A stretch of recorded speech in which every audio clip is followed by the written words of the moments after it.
Continuando da parte de onde paramos, vamos entrar no tópico 4 de Direito nas Organizações.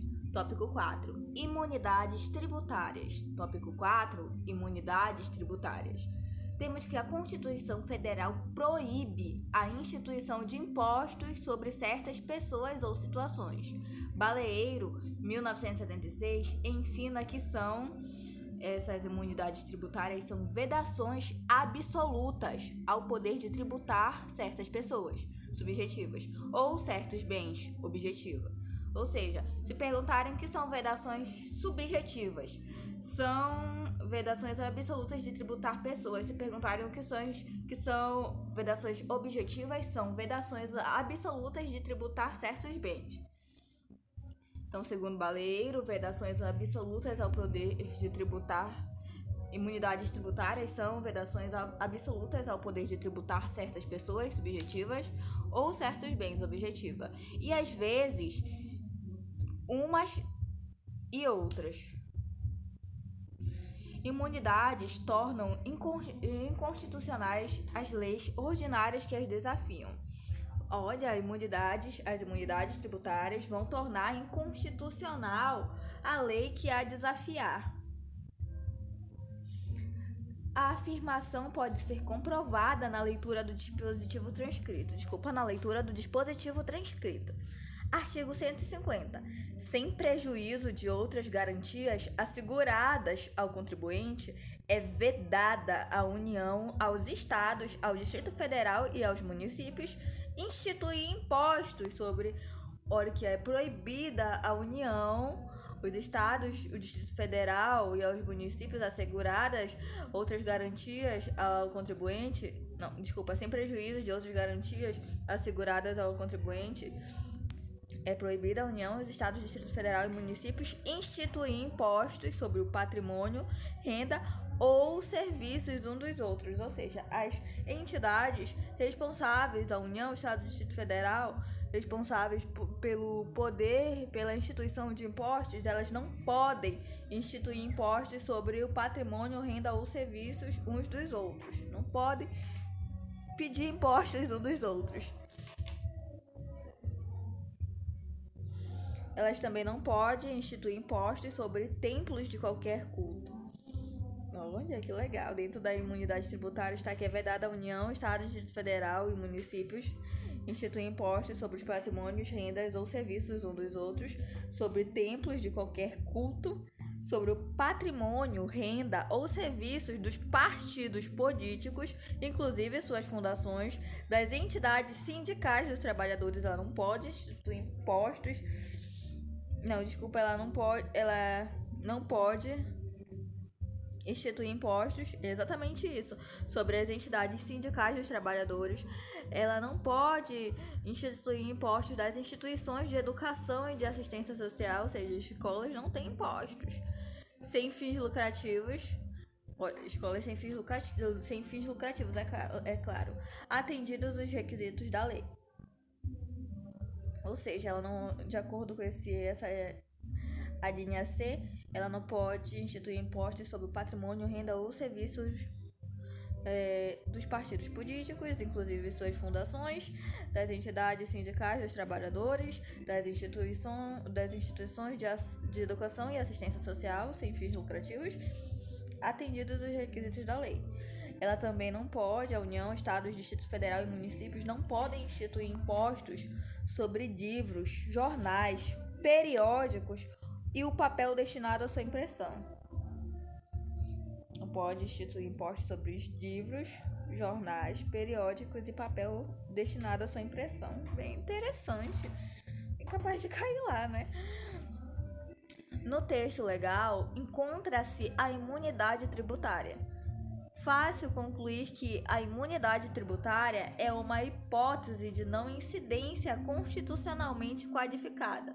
Mello e Gutierrez, 2002, após citarem ilustres doutrinadores, concluem: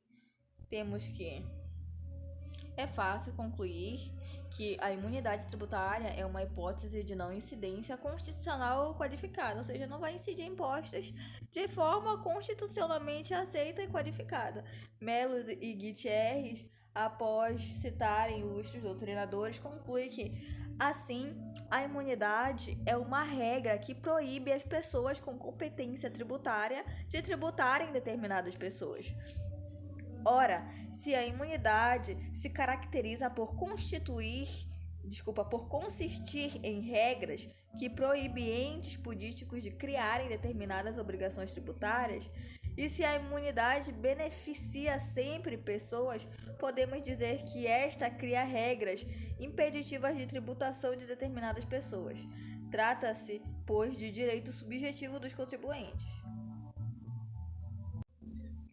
Com devido respeito ao saudoso Adelmar Baleiro, que classifica as imunidades em subjetivas, objetivas e mistas.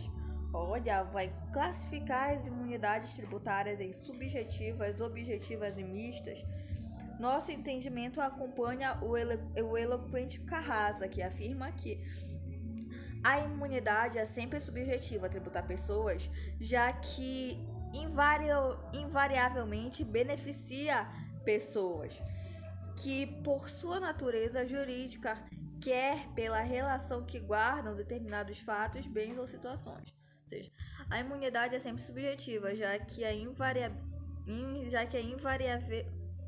que invariavelmente beneficia pessoas, ou seja, não varia não beneficiando pessoas, ela sempre beneficia pessoas, que por sua natureza jurídica, quer pela relação que guardam com determinados fatos, bens ou situações. Acompanhamos o posicionamento do ilustre mestre, esclarecendo que as imunidades sempre acabam por beneficiar pessoas, seja por natureza jurídica, imunidade subjetiva, seja pela relação que as pessoas beneficiadas mantêm com determinados fatos, bens ou situações, imunidade objetiva, ou ainda por um misto das duas coisas, imunidade mista. Carvalho, 2009, página 200, ao conceituar a imunidade, parte de que o sistema jurídico positivo é formado, consoante já vimos, de regras de conduta e de regras de estrutura. Ou seja, temos que o sistema jurídico positivo de leis é formado de regras de condutas e regras de estrutura. As regras de estrutura são regras que dispõem acerca da construção de novas regras. E nessa categoria que é nessa categoria que a imunidade se encontra. Com esses elementos, Carvalho, 2009, conceitua a imunidade sendo, considerando esses elementos, as regras de conduta e regras de estrutura, as regras de estruturas vão dispor sobre a construção de novas regras. Carvalho conceitua a imunidade como sendo a classe finita, ou seja, acaba, e imediatamente determinável de normas jurídicas, ou seja, é a classe finita e imediatamente determinável de normas jurídicas. Imunidade é a classe finita, que tem um fim, e imediatamente determinável de normas jurídicas, ou seja, que pode se determinar imediatamente, contidas no texto da Constituição Federal e que estabelecem de modo expresso a incompetência das pessoas políticas de direito constitucional interno para expedir, de modo expresso, contidas no texto da Constituição Federal e que estabelecem de modo expresso a incompetência das pessoas políticas de direito constitucional interno para expedir regras instituidoras de tributos que alcancem situações específicas e suficientemente caracterizadas. Continuando, o autor, explicando os vários elementos contidos neste conceito, afirma que é imperioso que o núcleo deontico do comando constitucional denuncie uma proibição inequívoca. É imperioso que o núcleo deontico, ou seja, de ética, do comando constitucional denuncie uma proibição inequívoca, dirigida aos legisladores infraconstitucionais e tolhendo-os no que tange à emissão de regras jurídicas instituidoras de tributos. Temos o significado de imperioso é quem ordena de modo energético sem aceitar a resposta, que reivindica a obediência, autoritário, tom imperioso, que se manifesta de modo arrogante e orgulhoso, que possui e demonstra grande influência, que deve ser realizado de maneira imediata, urgente, impreterível, necessidade imperiosa, que ordena de modo energético sem aceitar a resposta, que reivindica a obediência.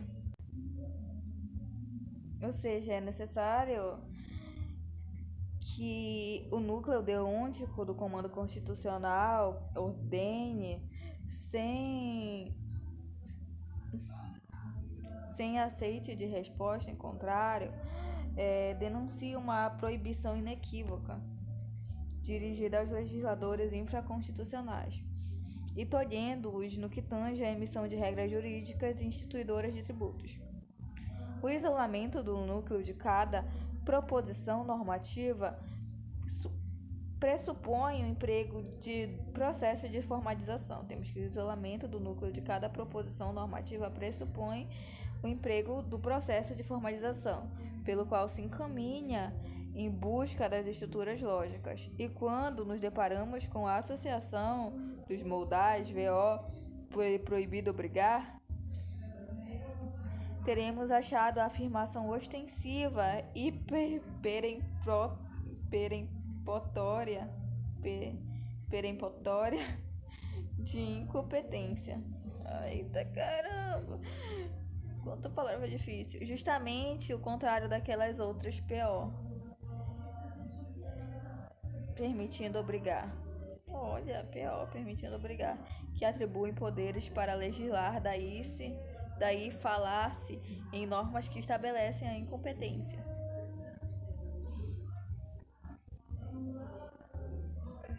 Agora ver o que ele quis falar com isso. Assim, a imunidade é uma regra que proíbe as pessoas com competência tributária de tributarem determinadas pessoas. Trata-se de direito subjetivo dos contribuintes. Portanto, pode-se dizer que a imunidade é uma garantia individual e, como tal, é verdadeira cláusula pétrea. Olha, a imunidade é uma garantia individual que é uma verdadeira cláusula pétrea. Significa dizer que não pode ser anulada por nenhuma lei, poder ou autoridade. Colaborando com o entendimento, Carrasa ensina que, em termos mais precisos, o direito à imunidade é uma garantia fundamental constitucionalmente assegurada ao contribuinte, que nenhuma lei nenhuma lei, poder ou autoridade pode anular. Melo e Gutierrez, 2002, fazendo citações de Carrasa, tratam a imunidade como cláusula pétrea da Carta Magna. Melo, Gutierrez e Carrasa tratam a imunidade como cláusula pétrea da Carta Magna.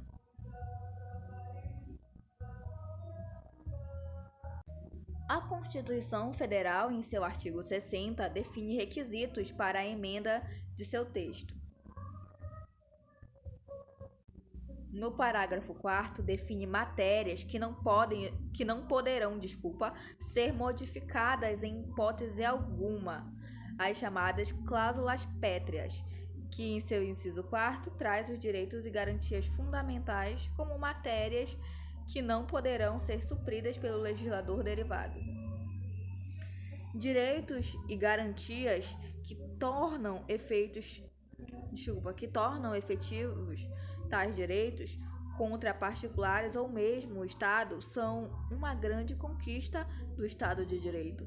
Tais direitos são garantia de que o Estado não irá lesar a pessoa, seja através da competência legislativa, seja pela competência executiva, por atos administrativos, ou ainda através da competência judicial. Significa dizer que a União, os Estados-membros, os municípios e o Distrito Federal, ao fazerem uso de suas competências tributárias, são obrigados a respeitar os direitos individuais e suas garantias. O contribuinte tem a faculdade de, mesmo sendo tributado pela pessoa política competente, ver respeitados seus direitos públicos subjetivos constitucionalmente garantidos. Carrasa.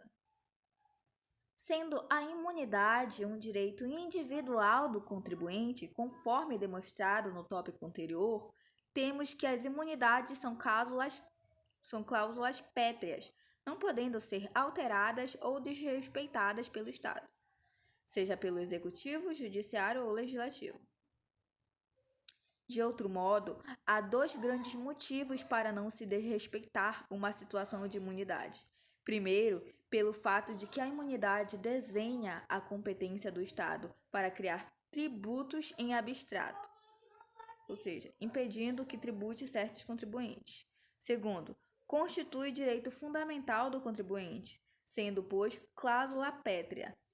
É certo que a legislação municipal não pode criar norma que nem mesmo uma emenda constitucional poderia contrariar. Referente a esse desenho da competência do Estado, ou seja, vai desenhar a competência do que ele pode tributar ou não. Se há nas imunidades, se há que ela não pode tributar a renda dos outros entes, vai ser um desenho para a criação de tributos abstratos, de outros tributos que não irão se basear nessas imunidades. Esse é o desenho, o formato de desenho. Para que não reste dúvidas, o artigo da Constituição Federal determina o seguinte. Parágrafo 4º. Não será objeto de deliberação a proposta de emenda. Para que não reste dúvida, o artigo da Constituição Federal determina o seguinte. Não serão objeto de deliberação a proposta de emenda tendente a abolir a forma federativa do Estado, o voto direto, secreto, universal e periódico. Olha, a forma federativa do Estado, o Estado sempre vai ser uma federação.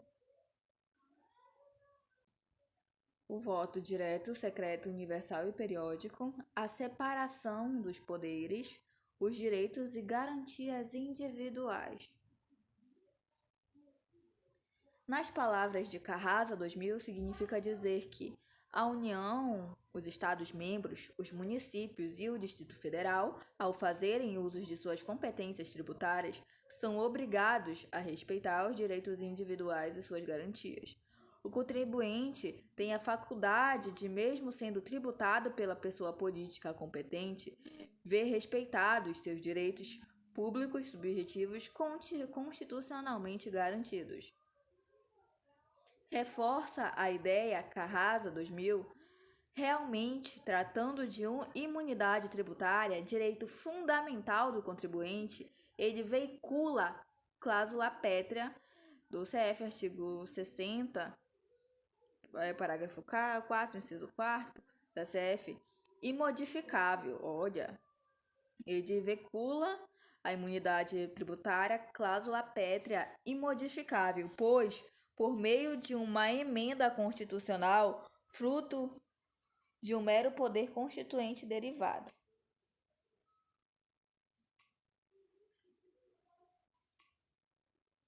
A Carta Magna estabelece uma série de imunidades. Tem-se, pois, concluindo, as imunidades previstas no artigo 150, inciso 6º da Constituição Federal. Imunidade recíproca ou imunidade das pessoas políticas previstas na linha A. Imunidade dos templos de qualquer culto previsto na linha B. Imunidades dos partidos políticos, entidades sindicais dos trabalhadores, das instituições de ensino e assistência social prevista na linha C. Imunidade do livro, periódicos, do papel destinado à sua impressão prevista na linha D. A lista mencionada não encerra as imunidades previstas na Constituição Federal. Roque Antônio Carrasa, na obra mencionada, cita a imunidade das autarquias e fundações públicas. Olha, a imunidade das autarquias e fundações públicas. A imunidade prevista no artigo 153, parágrafo 1º, inciso 2º da CF, a imunidade prevista no 150, as imunidades previstas As imunidades previstas aqui, todos os artigos que possuem as imunidades. e sua amplitude. A amplitude do tema imunidade tributária, a amplitude do tema imunidade tributária e suas espécies merece um estudo mais aprofundado, impossível de fazê-lo neste trabalho. Veja, aqui a gente tem lei, a imunidade tributária e o direito fundamental da educação tributária. Veja a íntegra dos dispositivos legais citados, artigo 150.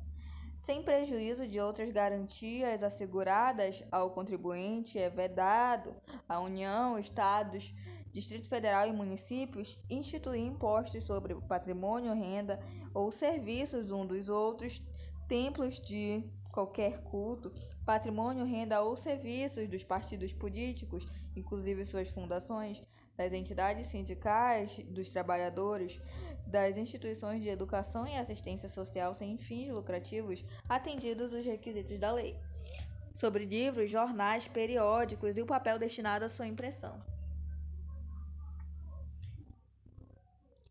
Inciso 2º. A vedação do inciso 4º, que foi esse que a gente viu agora, dessas 4 linhas, é extensiva às autarquias e fundações instituídas e mantidas pelo poder público. Que interessante.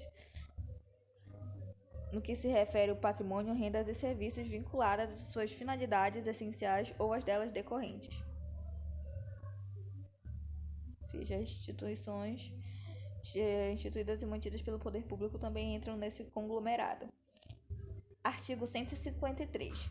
Compete à União instituir impostos sobre...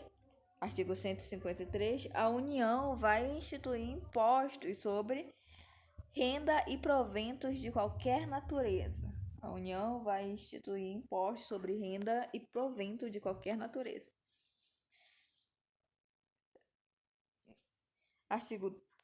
Parágrafo 2º. O imposto previsto no artigo 3º, renda e proventos de qualquer natureza, não incidirá nos termos e limites fixados em lei, ou seja, não vai incidir nos termos e limites que foram fixados em leis, sobre rendimentos provenientes de aposentadoria e pensão, ou seja, não vai incidir sobre a aposentadoria e pensão, pagos pela Previdência Social da União. Ou seja, no imposto em cima de um imposto, aí o negócio não dá certo. Pagas pela Previdência Social da União, que já é um imposto retirado do contribuinte, ou seja, não vai incidir em aposentadoria e pensão. Pagos pela Previdência Social da União, Estados, Distrito Federal e dos municípios. A pessoas de idade superior, a 65 anos, cuja renda total seja constituída exclusivamente de rendimentos do trabalho. Cuja renda total seja aposentadoria, pensão paga pela Previdência Social. A pessoa com idade superior a 65 anos tem um critério superior a 65 anos, cuja renda total seja constituída exclusivamente de rendimentos do trabalho. Ou seja, ela não tem outro emprego, só o trabalho que mantém ela. Emenda que, na mesma linha de Roque, Antônio Carrasco e outros, sustentamos ser inconstitucional, posto que alterou a imunidade que, conforme já foi visto, é cláusula pétrea. Compete à União instituir impostos sobre produtos industrializados. O imposto previsto no inciso 4º, que é em produtos industrializados, não incidirá sobre produtos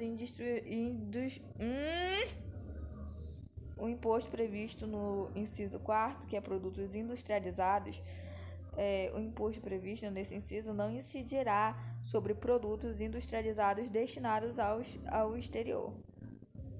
Ou seja, esses produtos industrializados da indústria brasileira que são destinados ao exterior, não vai incidir essa instituição de impostos. Produtos industrializados destinados ao exterior. Artigo 153. Compete à União instituir impostos sobre a propriedade territorial rural. Artigo 153. Compete à União instituir impostos sobre a propriedade territorial rural. Parágrafo 4. O imposto previsto no artigo no inciso 6º, que é propriedade territorial rural, terá suas alíquotas fixadas de forma a desestimular a manutenção de propriedades improdutivas, ou seja, a alíquota dela vai ser fixada para desestimular a manutenção de propriedades que não produzem e não incidirá sobre pequenas glebas rurais, sobre pequenas propriedades rurais, definidas em lei quando explore só ou com sua família o proprietário que não possua outro imóvel. Artigo 155. Que a gente viu a imunidade tributária da pequena propriedade rural, que é cujos ganhos sejam de exploração familiar para os rendimentos e que não haja outro imóvel. E sabemos que as alíquotas desse imposto serão fixadas de forma a desestimular a manutenção de propriedades que são improdutivas. Artigo 155. Compete aos Estados e ao Distrito Federal instituir impostos sobre. Artigo 155. Compete ao Estado e ao Distrito Federal instituir impostos sobre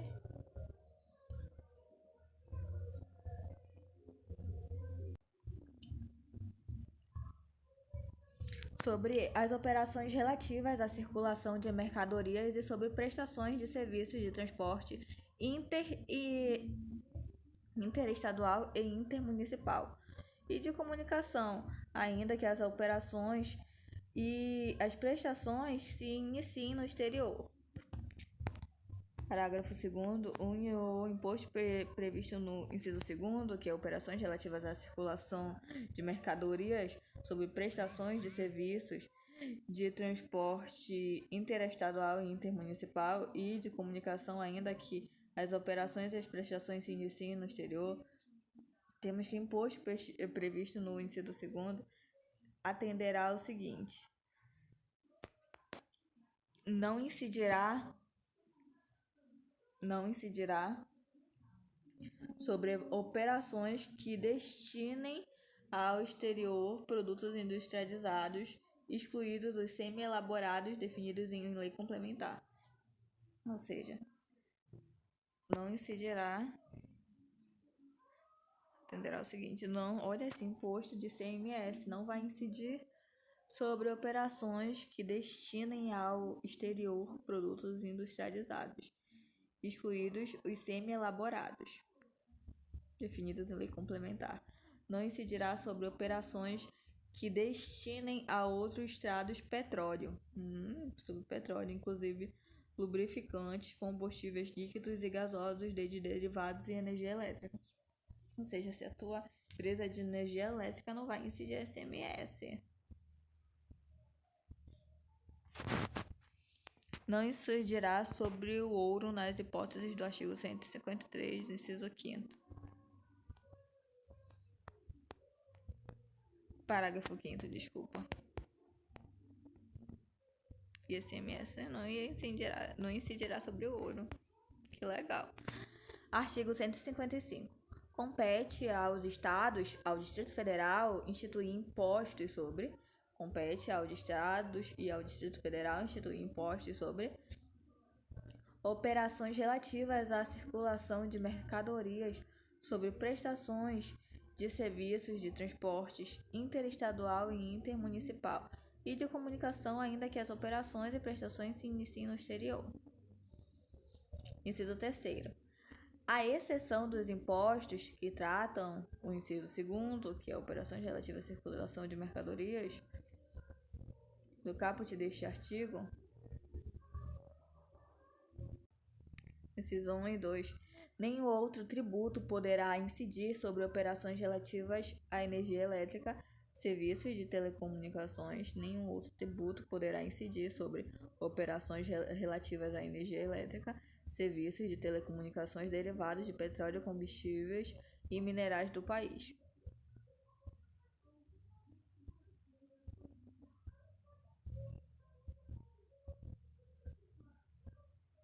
Olha, diz que nenhum tributo pode incidir sobre energia elétrica, serviços de telecomunicações derivados do petróleo, combustíveis e minerais do país.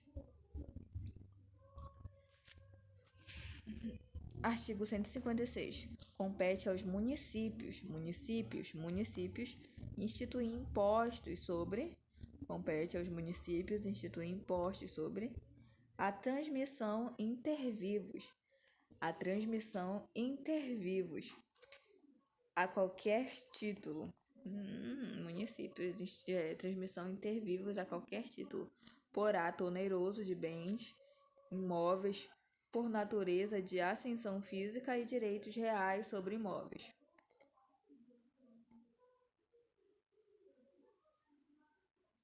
Você está dizendo aqui que só vai competir ao município instituir imposto sobre a transmissão entre vivos a qualquer título por ato oneroso de bens imóveis, por natureza ou ascensão física de direitos reais sobre imóveis, exceto os de garantia, bem como cessão de direitos à sua aquisição.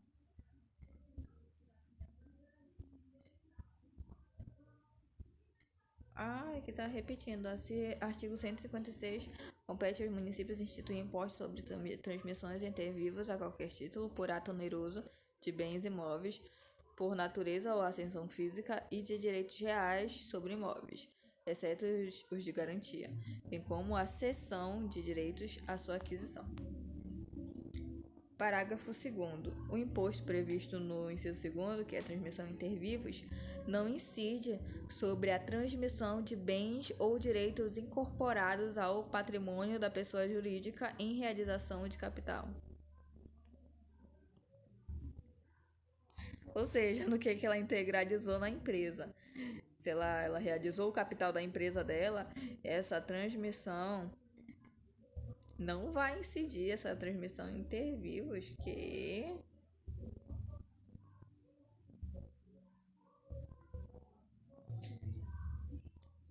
nem sobre bens ou direitos decorrentes de fusão, incorporação, cisão ou extinção de pessoa jurídica,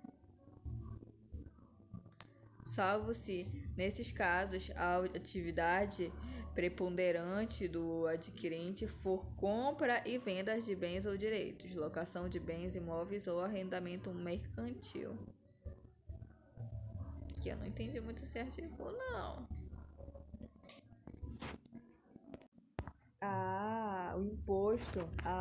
Entendi. Não vai incidir imposto de transmissões intervivos referentes ao bem do patrimônio da pessoa jurídica em realização de capital, que está dentro de um capital constituinte, bem como sobre a transmissão de bens ou direitos decorrentes de fusão, incorporação, cisão ou extinção de pessoa jurídica de uma empresa que ele fundou, salvo, exceto se nesses casos a atividade esse imposto vai incidir intervivos nos casos referentes a essas transmissões, nos casos que nesses casos das exceções de capital e extinção da pessoa jurídica, quando a atividade preponderante do adquirente for compra e venda de bens ou direitos, ou seja, comprar e vender bens e direitos, locação de bens imóveis ou arrendamento mercantil. Artigo 184. Compete à União desapropriar por interesse social, para fins de reforma agrária, o imóvel rural que não esteja cumprindo sua função social, mediante prévia e justa indenização em títulos da dívida agrária, com cláusula de preservação do valor real, resgatáveis no prazo até 20 anos, a partir do segundo ano de sua emissão e cuja utilização será definida em lei. Ou seja, vai competir a União desapropriar por interesse social para fim de reforma agrária o imóvel rural que não esteja cumprindo sua função social, mediante prévia e justa indenização em títulos. Mediante prévia e justa indenização em títulos da dívida agrária, ou seja, indenização em títulos da dívida agrária, com cláusula de preservação do valor real resgatáveis no prazo até de 20 anos, a partir do segundo ano de sua emissão. Pode ser resgatável a partir do segundo ano de sua emissão, e cuja utilização será definida em lei. Parágrafo 5º. São isentas de impostos federais, estaduais e municipais as operações de transferências de imóveis desapropriados para fins de reforma agrária. Parágrafo 5º. São isentos de impostos federais, estaduais e municipais. Vocês não vão pagar impostos federais, estaduais e municipais as operações de transferências de imóveis desapropriados para fins de reforma agrária. Ou seja, ele deu, né, o imóvel dele a título da dívida agrária, ele não vai ter que pagar imposto sobre isso, referente a essa desapropriação. Artigo 195. A Seguridade Social será financiada por toda a sociedade, de forma direta e indireta nos termos da lei, mediante recursos provenientes dos orçamentos da União, dos Estados, do Distrito Federal e dos municípios, das seguintes contribuições sociais. No artigo 195, temos que a Seguridade Social será financiada por toda a sociedade, de forma direta e indireta, nos termos da lei, mediante recursos provenientes dos orçamentos da União, dos Estados, do Distrito Federal e dos municípios, e das seguintes contribuições sociais. Parágrafo 7º. São isentas de contribuição para a Seguridade Social as entidades beneficentes de assistência social que atendam às exigências estabelecidas em lei. Temos que são isentas de contribuição para a Seguridade Social as entidades beneficentes de assistência social que atendam às exigências estabelecidas em lei. Aqui temos um resumo do que foi visto. Assim que terminar, iremos fazer as questões.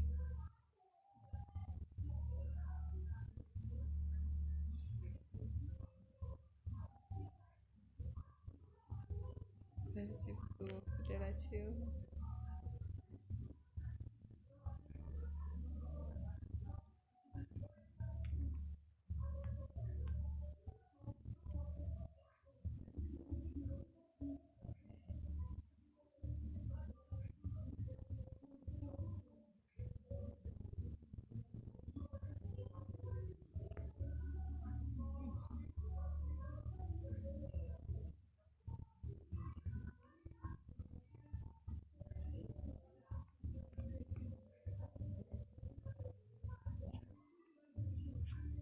Exercício.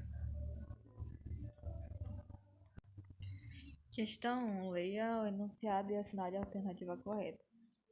A empresa ITD Serviços Técnicos de Informática, uma sociedade limitada, que tem por objetivo social em seu contrato comercializar a comercialização de equipamentos de informática nacionais e importados no atacado e no varejo, foi surpreendida pela cobrança de um tributo federal que, a princípio, seus administradores não sabiam ser devido. A alegação do gerente financeiro é que não cabe a incidência de um imposto federal sobre a comercialização de bens, porque já há incidência de um imposto estadual, que é o de circulação de mercadorias. Chamado a opinar, você como gestor afirma que o imposto federal não é devido porque a empresa está instalada em São Paulo e não no Distrito Federal. Nada a ver. O imposto federal é devido porque a empresa tem como atividade fim a área de reconhecimento globalizado, já que a informática está presente. Não. O imposto federal é devido e o estadual também, porque os entes públicos, como o Estado Federativo, e o município e a federação têm, por força do disposto na Constituição Federal, competências exclusivas para tributar áreas que lhes são específicas. Está certo. O imposto federal não é devido porque foi recolhido o imposto estadual de circulação de mercadorias. Não, o recolhimento de imposto não vai fazer uma pessoa deixar de pagar o outro. Só se for um imposto igual, né? Mas não é imposto igual, não tá pagando duas vezes. Por isso, é preciso ingressar com uma ação judicial contra a federação. Nada a ver. O imposto federal e o imposto estadual são devidos porque é uma decisão da presidência da República contra não cabe nenhuma resignação do contribuinte. Nada a ver.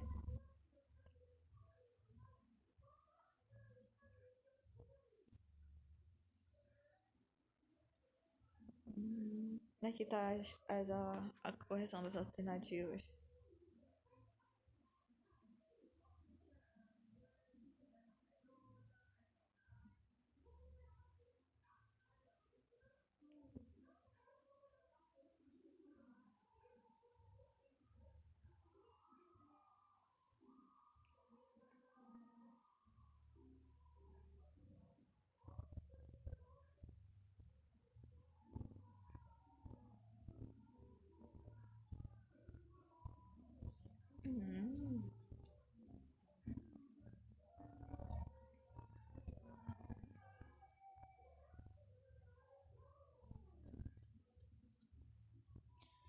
A questão 2.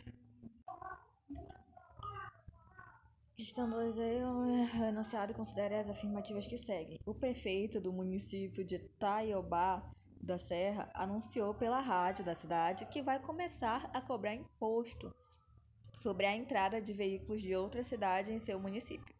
Pediu para a Câmara Municipal aprovar a lei nesse sentido e avisou a todos que, enquanto a Câmara não aprovar a lei, a cobrança do tributo será feita em caráter provisório, dia 1 de julho de 2012.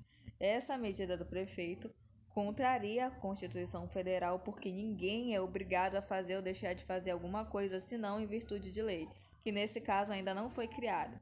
Certíssimo. É uma decisão adequada, só daí já dá para eliminar. Contraria a previsão de adequação com a necessidade do município. Contraria a previsão de adequação tributária à necessidade comprovada do município daquela arrecadação. Porque não tem nada a ver com uma necessidade comprovada do município. Ele instituiu o negócio porque ele queria. Uma decisão bem estruturada, não. É uma decisão que fere o direito de livre circulação previsto na Constituição Federal como direito fundamental do cidadão brasileiro. Certíssimo. Então as certas são a 1 e a 5. Sinale a alternativa correta, que tem a 1 e a 5 é a D. E acabou a primeira unidade de direito nas organizações.